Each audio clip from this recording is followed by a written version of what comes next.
It is a huge weekend for fantasy football managers. Of course, it's a holiday weekend, but it's also draft weekend for many of you, and we are going to help you dominate your fantasy league. Welcome, everybody, to Fantasy Football Today on CBS Sports Network. I am Adam Azer. Today, we're going to be doing our pick by pick. We're going to look at the best ways to build your roster from different spots in the draft. So you're going to feel pretty comfortable going into your draft, no matter where you're drafting, picks 1 through 12.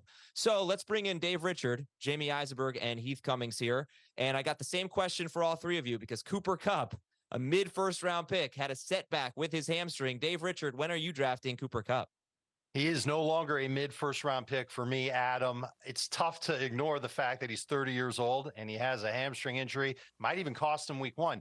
But it's also tough to ignore the fact that he's averaged right around 25 PPR points per game in the season and a half he's played with Matthew Stafford. I'm going to buy the dip on him. If I can get him in the middle of round 2, I'll be a happy camper. Jamie Eisenberg, same question to you.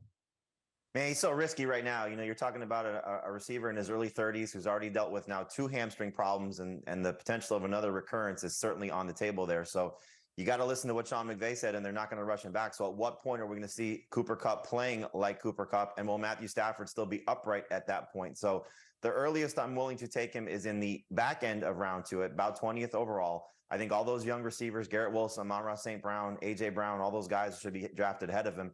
And at this point, as much as I'm concerned about Derrick Henry and Josh Jacobs, I would take those guys ahead of Cooper Kupp as well. So buy the dip, that's fine, but buy it in round 2 because it could be really, really risky for Cooper Kupp this year.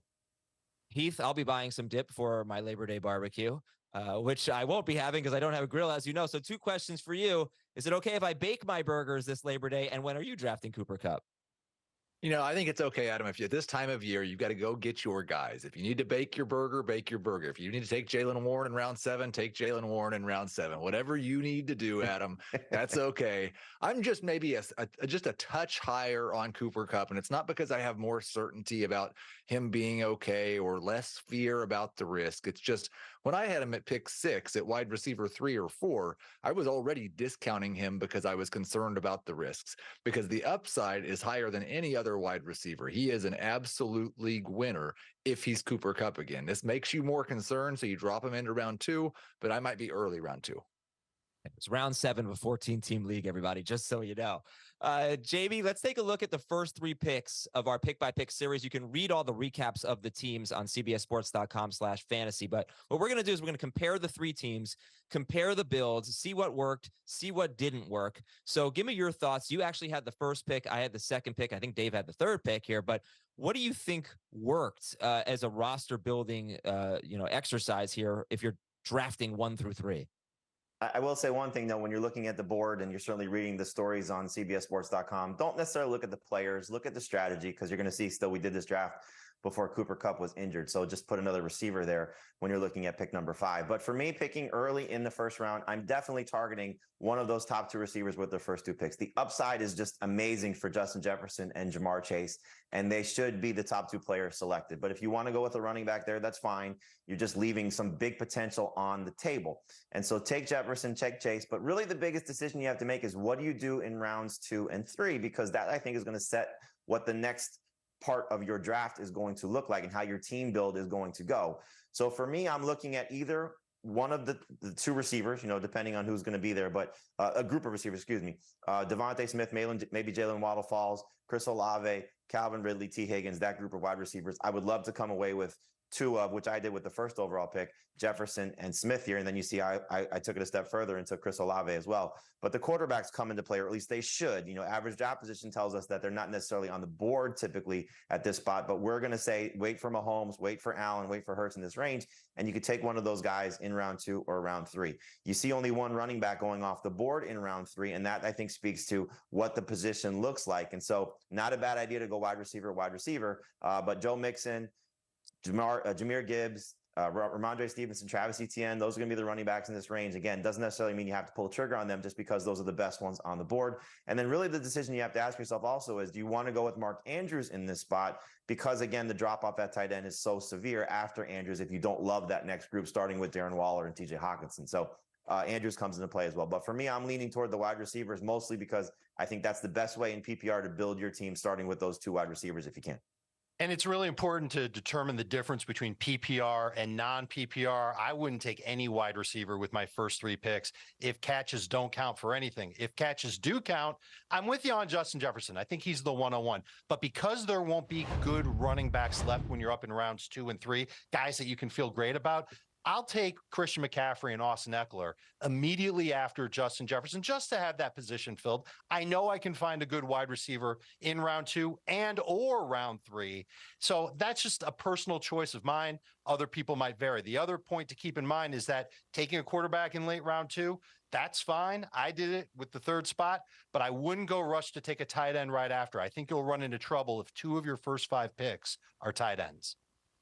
And I'm okay with that. I think it makes the Mark Andrews decision really interesting when you look at the way tight end worked out for these 3 teams, because team 2 did reach a little bit for Darren Waller at the end of round 4.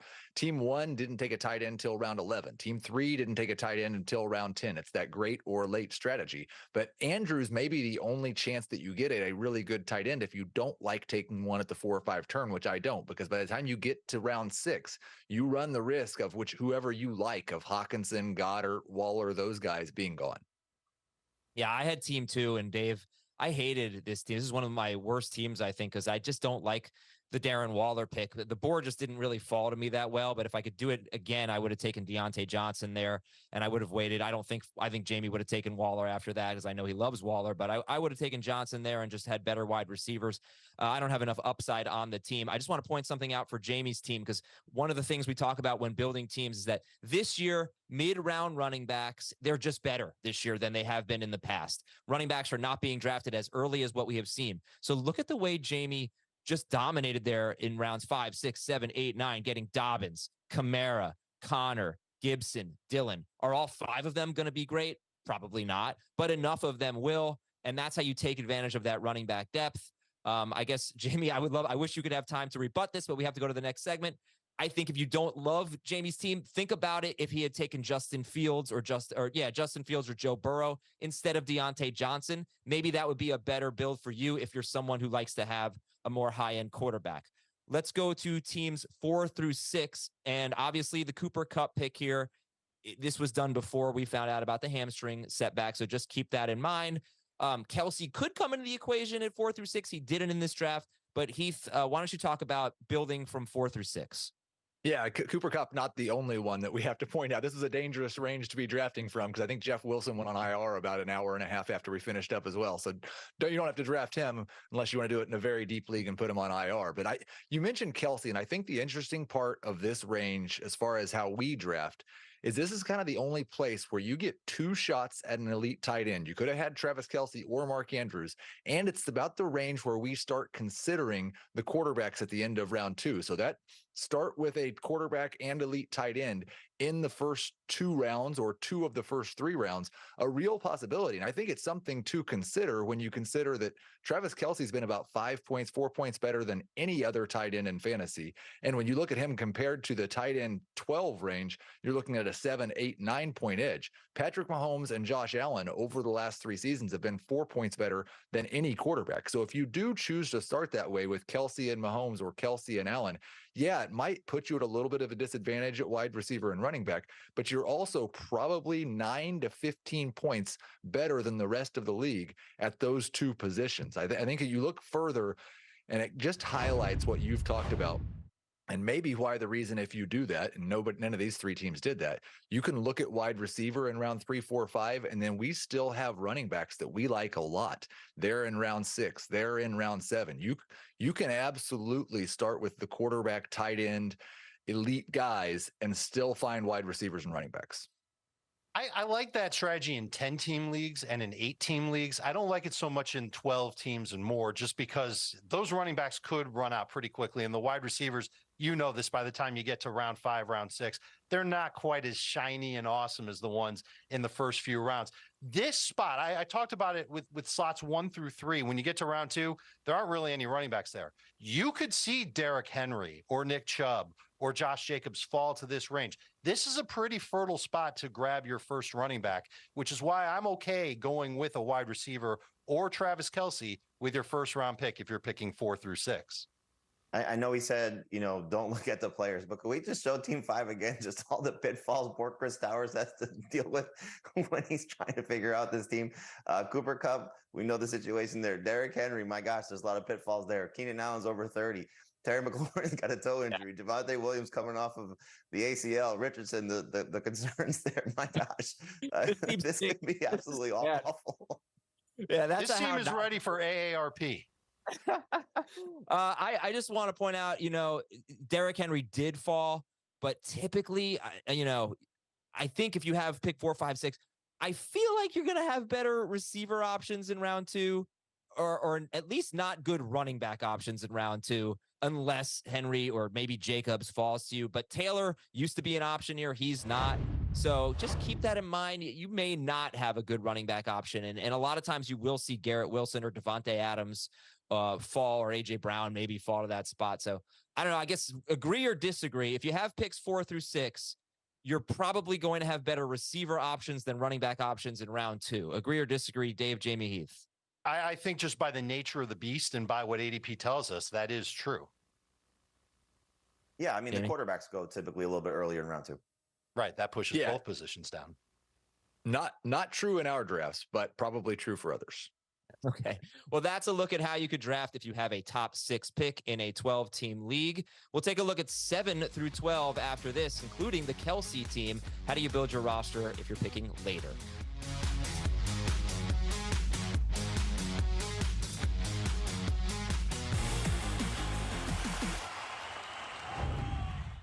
We are back on Fantasy Football Today. Best ways to build your team from different spots in the draft. We're going to focus now on picks 7, 8, and 9. It is Travis Kelce time in this particular draft. And Dave, you can have the first word as you take a look at the draft board and you take a look at teams 7, 8, and 9. What stands out from a roster build standpoint?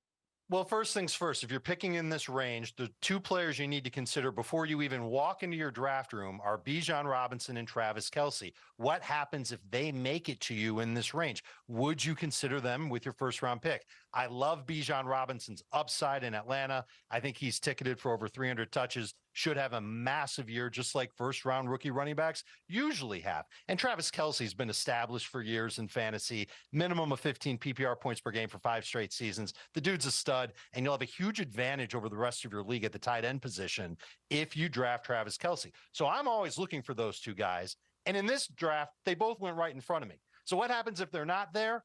I think you have to look at what's left at wide receiver and at running back with your first round pick, and that will help you determine what you do in the second round. For example, if there's only 4 running backs that you like when you're up in round 1, but there's 6 wide receivers that you like, take the running back in round 1 because you're probably going to get a wide receiver fall to you in round 2. The only way, and this is the only way that I would take 2 players at the same position if I don't get Travis Kelce in round 1/2 is if one of them is a total steal. If Austin Eckler falls to me in round 1, if Tony Pollard is there for me in round 2, or if I take Stephon Diggs in round 1 and CeeDee Lamb is there in round 2. These are steals, and I'm not going to pass up a bargain if one hits me in the face in round 2.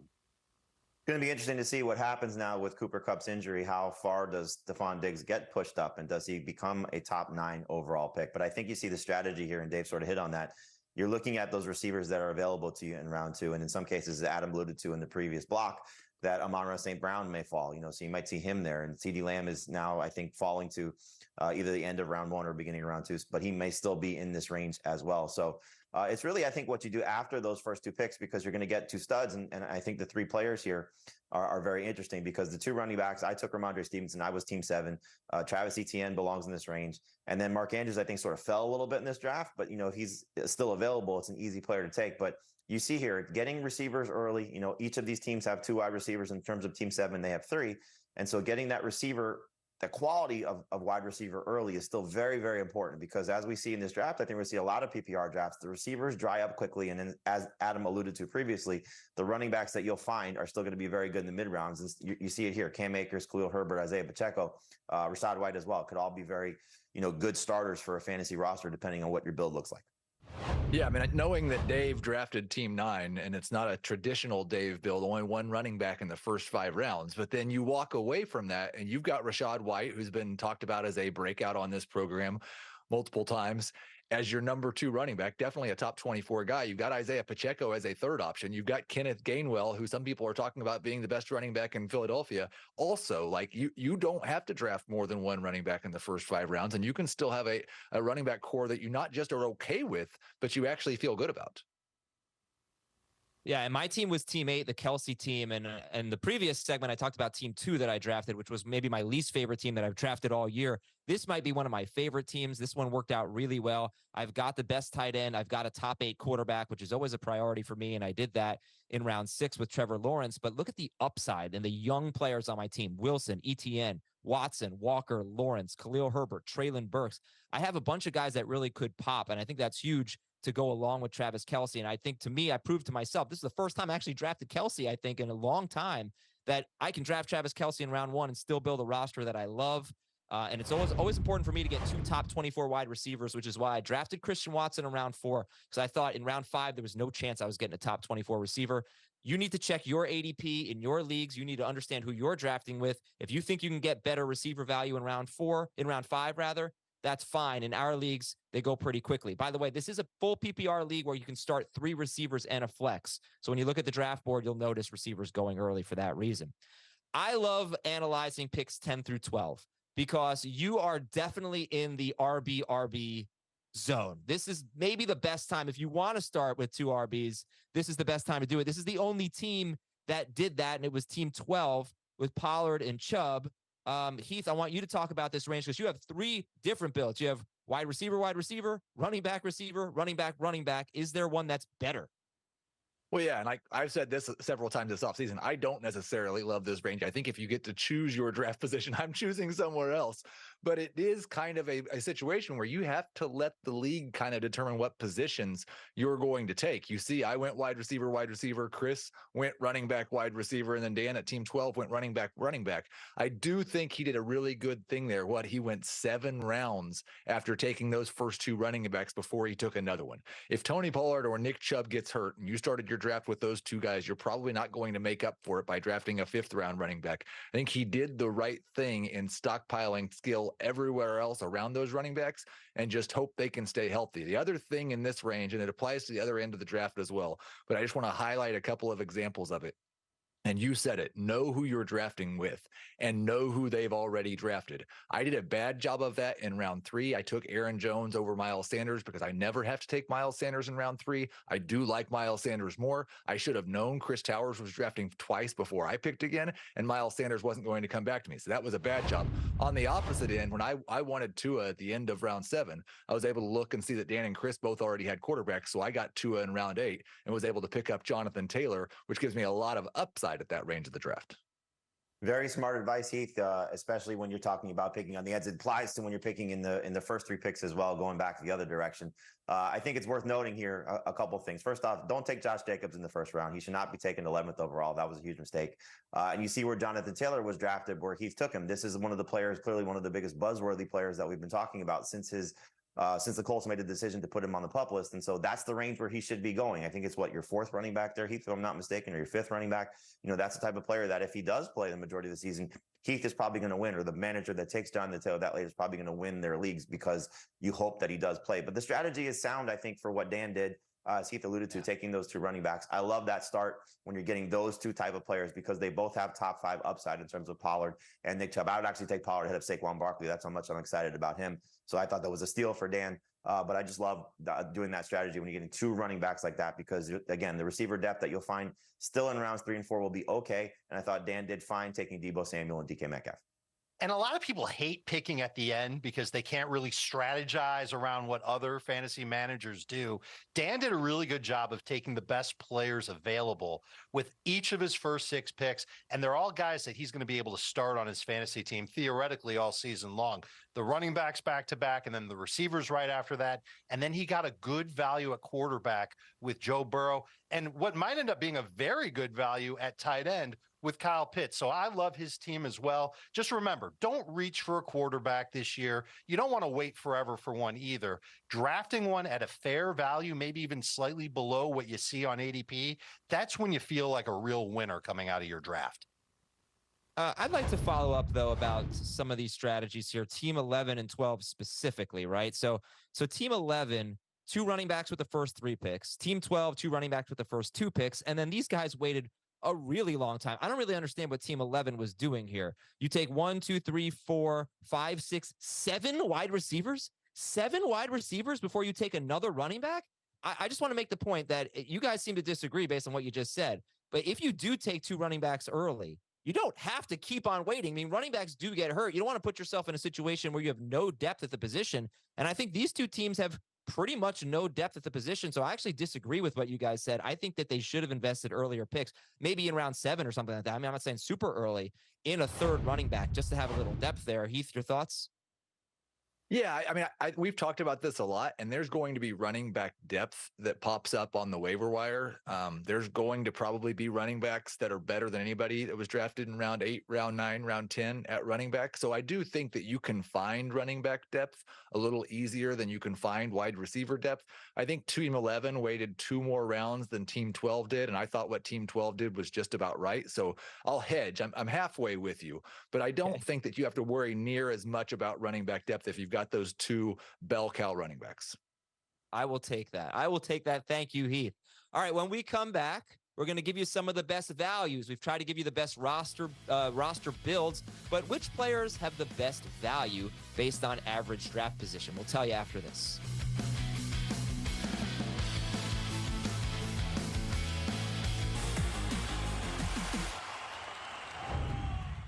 Welcome back to Fantasy Football Today. I'm Adam Azer with my 3 best friends, Dave Richard, Jamie Eisenberg, and Heath Cummings. These guys are such nice people. I love them. They give us great advice. They're going to give you the steals of the draft, the best values based on ADP. So before we get into all that, what is ADP? That's average draft position. If you look on CBSSports.com or any website, you'll get all the data from all the drafts that have been done on that particular site, and it'll tell you where each player is being drafted on average and should give you a little bit of help going into your draft. And now you're down with ADP. Best friend Dave Richard, let's take a look at your best values here based on average draft position. I wish I was your best friend, Adam, because he's got great hair and he writes amazing movies. You're looking at a bunch of players that you could get at round 7 or later. Mike Evans, Jahan Dotson, Jordan Addison, Gabe Davis, and then at running back, Jaylen Warren of the Pittsburgh Steelers. I see in our drafts Dotson, Davis, and Addison going well above this average draft position. Evans falls in right around here. I like all 4 of these guys. I want them to be on my fantasy team as wide receiver 3s. If I had to get them on my team as wide receiver 2s, that means that I love a bunch of my other picks before I get to them, and I would be okay with it. I think they can be productive enough to deliver at least 13 PPR points per game, some spike weeks, especially for Davis and Dotson. These are guys to keep in your back pocket if you do decide to skimp a little bit on wide receivers with your first 6 picks. And then Jaylen Warren, I think he's the best running back in Pittsburgh. Love him as a sleeper this year. Look for him to total over 1,000 yards this season in a high-powered passing Steelers offense. Yeah, absolutely love Dotson and Davis. You'll see both of them on my list as well. I think you could take Dotson in round 5 and be okay with that. He's going to be a top 20 wide receiver this season. The guy I've really struggled with is Mike Evans. And I want to clarify that I think Dave's right. I've got him ranked almost 2 rounds higher than this. I think he's a round 6, round 7 pick, not a round 8, round 9 pick. He's been so spectacular. He's never had a season below 1,000 yards, but I know how bad things can go with Baker Mayfield. I saw what happened to Odell Beckham with Baker Mayfield. I saw what happened. I lived what happened to DJ Moore with Baker Mayfield. So I am pretty terrified of this Tampa Bay pass game. While I even do agree that Evans is a good value where he's going, I don't find myself drafting him very often. All right, let's take a look now at Heath's best values based on current average draft position. And Heath, who stands out to you? Yeah, I mean, like I said, you'll see Jahan Dotson and Gabe Davis on that list. I talked about Miles Sanders earlier. I'm okay with him at the 3-4 turn. So if you're getting him at the end of round 5, that's fantastic. Raheem Mostert is the one who's obviously had the big change recently with Jeff Wilson going on IR. And I don't know that ADP is going to react fast enough with this news coming late. He was a round 11 pick. I think you can look as early as round 8, 9 right now, especially if you're building one of those teams that's got some holes early in the season. If you've got concerns concerns about Breece Hall or Jonathan Taylor or guys that you're not, Jerry Jeudy, Terry McLaurin in the flex range, you're not sure you can start. Mostert has been pretty outstanding whenever he's been given the opportunity. He just hasn't been able to stay very healthy. He could be a top 15, top 20 running back for the first month of the season. Only missed one game last year too, Heath. So it's a great call. That's just the thing you got to worry about. Is there going to be another addition to the Dolphins backfield? Because we know this team was in on Dalvin Cook. They were in on Jonathan Taylor. Are they going to bring in a Kareem Hunter or Leonard Fournette? And then that maybe ruins the spike that Raheem Mostert's going to get. But I love all these calls. I think they're fantastic, especially Anthony Richardson. I mean, you're getting a potential top 5 quarterback as the QB 15 or QB 16 off the board. It's just ridiculous value for what the upside could be. So let the older quarterbacks go. If somebody else is taking them, you target Anthony Richardson, you'll be just fine. Jamie goes a little bit deeper with his list, looking for some real late round steals, best values late in your drafts. Jamie, what do you got? Yeah, I was looking at guys basically after like 135 overall. So Nico Collins is the highest guy on this list in terms of what his ADP is at 138. But really the one that stands out to me is Kenneth Gainwell, because we're talking about a player here who could be the best running back in Philadelphia. DeAndre Swift, Rashad Penny, we know they're all all three of them are going to be competing for touches. But everything you've heard from the Philadelphia media is that Gainwell is going to be the first guy on the field, and he's the one that has the longest tenure with this team. So it's just a little crazy that he's been going so late still. You know, you thought maybe the beginning of this draft process that this is the range he should go because you're taking a flyer on him. But, you know, as much as I think DeAndre Swift should be the best running back there in Philadelphia, you're getting Gainwell really at just a ridiculous price. But I just want to go back to something that Dave said, because he said that Jaylen Warren is the best running back in Pittsburgh. So, Dave, are you drafting Jaylen Warren ahead of Najee Harris? I'm not there yet, but I'm really just not drafting Najee. I've got him well below ADP. His ADP is like round 4. Might even be higher than that still. And there's no chance I'm taking him. He's the best running back in Pittsburgh. Why wouldn't you take Jaylen Warren first? They're closely ranked together because I know I can get Jaylen Warren later. That's why. Right. I mean, it's about understanding average draft position. Right. Plus, he could be the best running back, but not the best fantasy running back because maybe Harris gets the touchdowns or something like that. All right. Jamie, a follow-up here for you. Nico Collins. I mean, are you worried? Like, how could Nico Collins and Tank Dell, I guess, both be sort of sleepers? A lot of people like them. And, you know, what does that mean for CJ Stroud? Well, I don't think CJ Stroud has to be great for those guys to be relevant fantasy options. We're not talking about starters here. We're talking about guys that at best will be your number 3 receiver. In some cases, as the pick-by-pick series that we showed, can be a flex option when you're playing 3 receivers in a flex. So there's going to be one of these guys that emerges. It might not be these two. I hope it is, but it might not be these two guys getting 100-plus targets. So it could be Robert Woods. It could be Noah Brown. It could be John Mechie. You know, there's just a lot of opportunities here in this receiving core. It's wide open, but Nico Collins in his 3rd season last year showed some flashes of being a productive fantasy option. I hope that will carry over for the majority of the season. He's looked good so far in the preseason. He's been the guy that CJ Stroud's been looking for. You go back to the first preseason game in terms of Tank Dell and what he was able to do against the Patriots. So whenever you're talking about late round flyers, you're looking at guys that have upside, and these two guys certainly qualify based on their opportunities in Houston. Okay. A lot of great names to know for your draft. Put them in your queue right now. Next on Fantasy Football Today, we're playing a game. Name that player. I'll give these guys clues. They'll try to guess, and you can play along at home.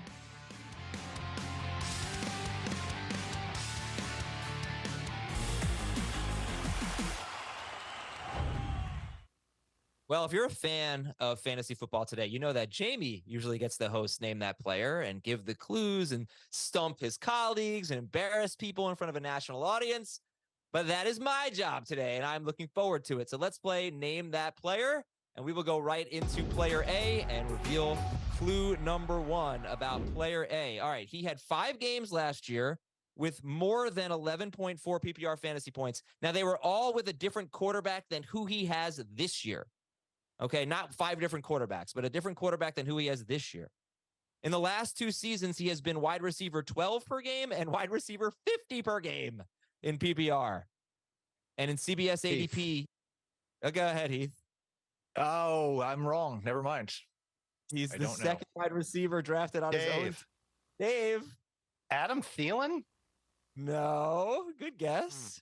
Okay. Second wide receiver drafted on his team. He didn't have a touchdown last year. Oh, Deontay Johnson. I can't guess Deontay again. Johnson. Right. Heath is not allowed to guess again. So Jamie wins by default. Yeah. I never Jamie, guessed. Oh, you're right. Heath, you win. Heath, you get to talk about Deontay Johnson. Sorry for stealing victory from you. I'm used to it. I was going to say, like, with you hosting a game, the odds of us being the ones who are embarrassed are in our favor, I think. Yeah, I don't think George Pickens should be drafted before Deontay Johnson in any format. I still think you should expect Deontay Johnson to be the clear target hog on this team. He's a guy who's struggled with efficiency his entire career, and it's really hard to separate that from the fact that he played with Ben Roethlisberger at the end of his career. He played with backup quarterbacks, and then he played with a rookie quarterback.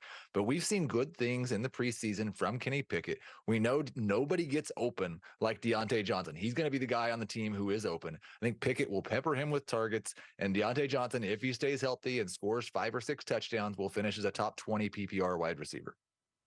All right, player B. Heath in the lead, 1-0. You know what? Nobody gets a point for that. I had to give an extra clue. Player B is a hard-hitting linebacker who played his college football in Louisiana. Bobby Boucher. Yeah, I'll give you all the win there. He's on the pup list with a problem with his medulla oblongata. He is Bobby. I would just like to say that I will be back before week 3. So putting me on the pup list was very, very, very terrible. And he's joining us on today's show. And he's also in our next game. We're going to build an amazing impression. That is JB's best impression. And one of the best impressions we have on the show, I'd say. Let's build a fictional football lineup with 15 fictional dollars. We have a look here at our grid, and I've been tasked with going first here. So we'll pull up the grid in just a second. There you go. So you get $15. You got to draft a quarterback, a wide receiver, a running back, and a defensive player. Now, correct me if I'm wrong, guys. Paul Crewe, because I was going to go Flacco originally, but Paul Crewe actually was in like the NFL, right? Wasn't he playing at the highest level? It was FSU, right? Was it just FSU? I thought because Falco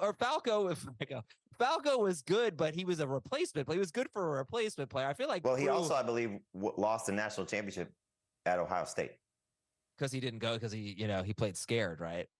So I think Crewe is a better value. He got hurt in Ohio State.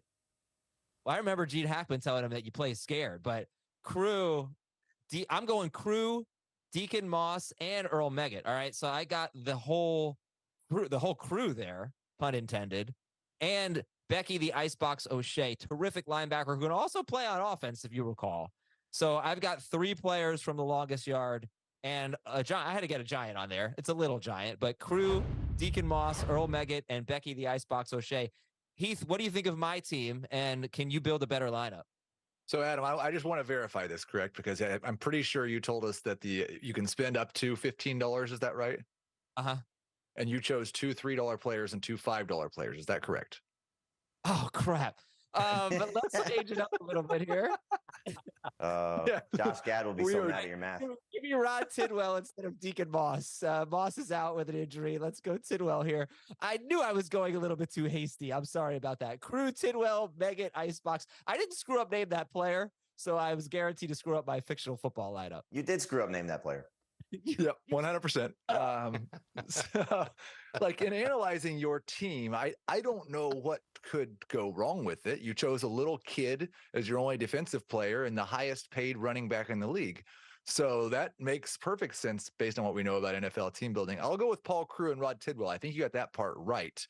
I will go with Bobby Boucher on defense because who in the world is going to get past him? Plus, now I kind of have one guy playing both ways with Crewe and Boucher. And then I think at running back, that leaves me, let me do some Adam math here. Believe that will leave me at least $3. And so I'll go with Smash Williams. Okay. All right. Jamie, build your best lineup here. I feel like you have to have Boucher since he's your guy, but build your best lineup. Well, Vicky Valancourt just gave me some very wonderful 8-0 here. So yes, I'm going to start with myself.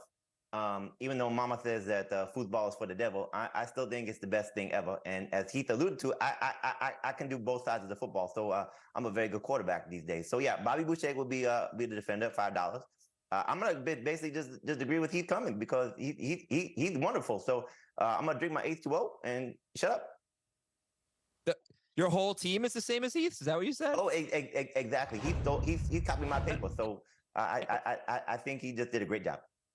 It sounds like you copied his paper, Medulla oblongata. All right, Dave, build your best lineup.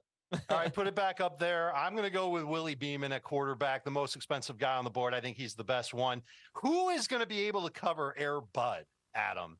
He's a golden retriever. He can run faster than any human being. That's absolutely going to be my wide receiver. Running backs don't matter. So Tim Rickens, the cheap one there. I agree with everybody else. The two-way player, the legend, the icon, Bobby Boucher. Okay, I'm just Googling how fast can a golden retriever run? I feel like 30 to 35 miles per hour. Okay. Yeah, that's going to work out well on the GPS. Were you confused as to whether golden retrievers were faster than people? Yes, that's what he's insinuating by Googling the speed of a dog. I mean, I think Megan. Have you seen a dog run before? I don't have a dog. I've never had a dog. Have you ever seen a dog before? I have never seen a dog. I've heard of dogs, but I do appreciate that you have one of the best football movies, the football player on there. Good job. What do you mean? Rod Tidwell. Great job putting the best football player. Not even a football. Not even. Movie. Yeah, the football movie that has two football players in it. Well, it is almost time to get our weekend started, but we are not done yet. We have fantasy superlatives coming up next. Best rookie, best sophomore, and much more. Stick around.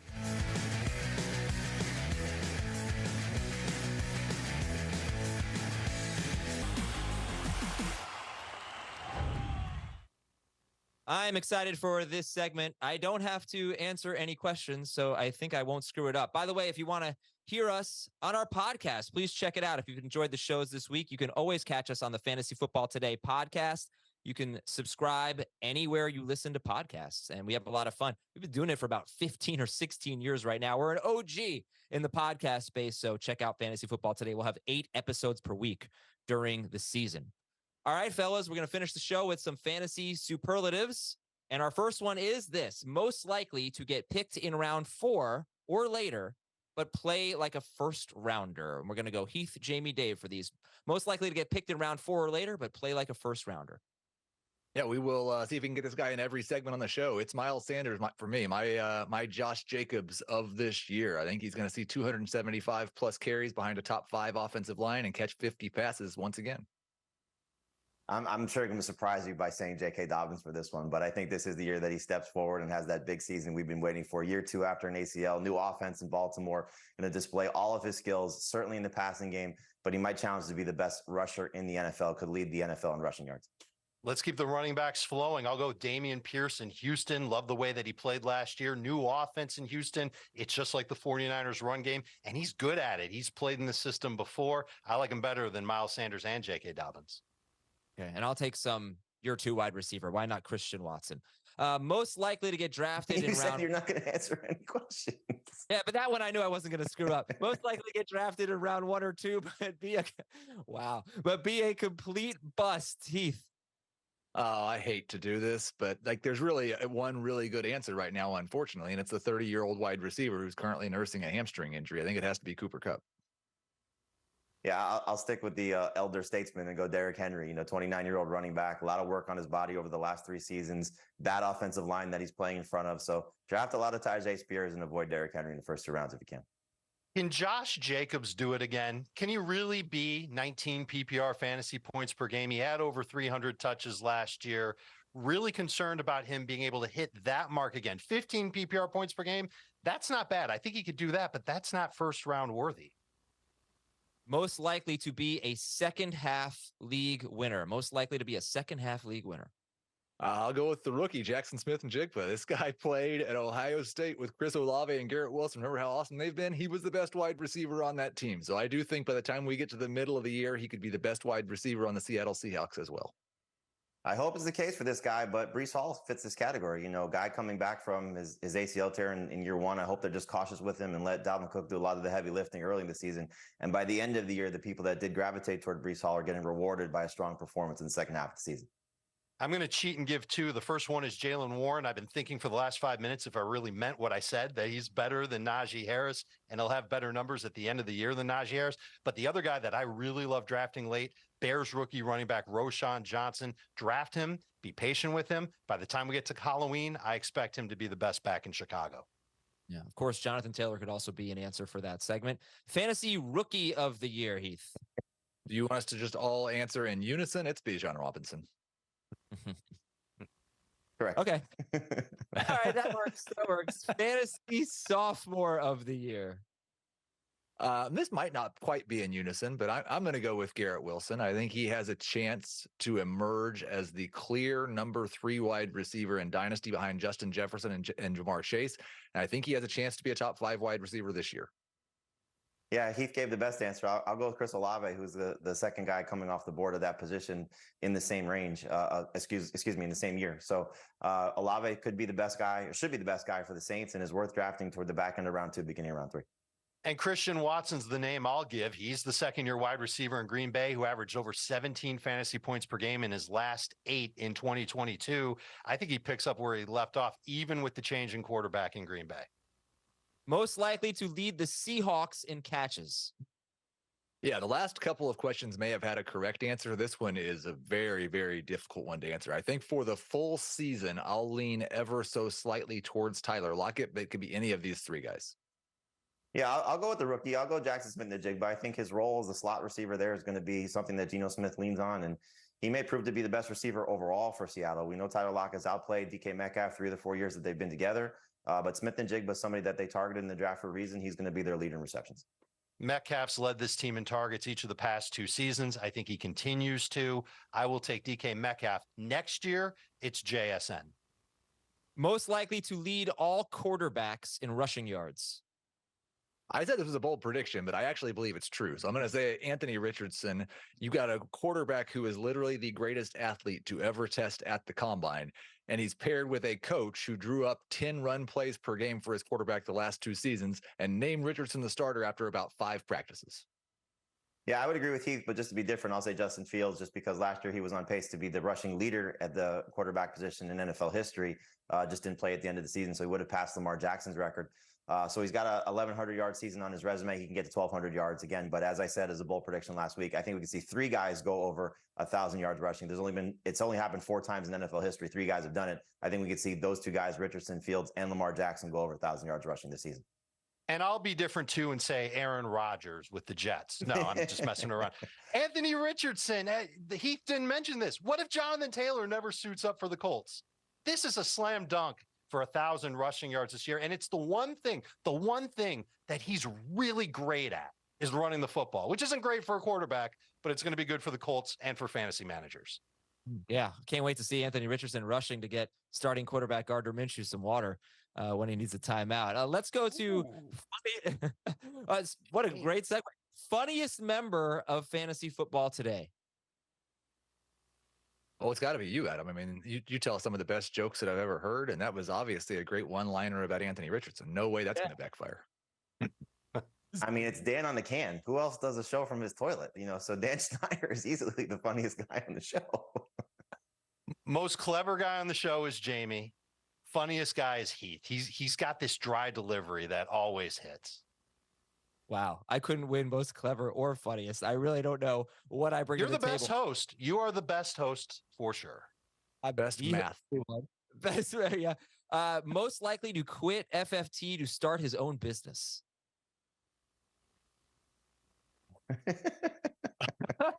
Well, I don't want to. I guess I'll say you again. Me? Yeah. I don't know how to do anything other than this. I was going to say Heath.